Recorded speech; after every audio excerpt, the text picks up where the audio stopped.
এটা আমার বাস্তির ক্ষেত, ক্ষেত নাকি জমি বলে আর কি, ক্ষেত ক্ষেত। গাছগুলি কেটে গরুর জন্য নিয়ে যাবে। দুই পাশে গাড়ির জন্য ধারালো বাবা, সুন্দর হয়েছে। এই পাশে ধনে পাতা, ডাটা শাক, লাল শাক,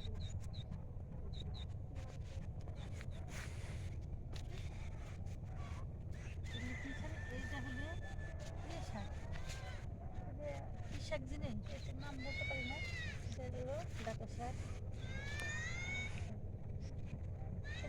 পিছনে লাল শাক ধরেছে, অসাধারণ লাগছে। এই হচ্ছে গ্রামের প্রকৃতির সাথে আসলে মিশে যেতে হয়, কারণ গ্রামের মানুষ টাটকা জিনিস খায়। আমরা শহরে যারা থাকি 3-4 দিনের বাসি জিনিস আমরা নিয়ে যায়, ওইগুলি খেতে থাকি। তাই কাদের কারা গ্রাম দেখতে পছন্দ করেন চলে আসবেন।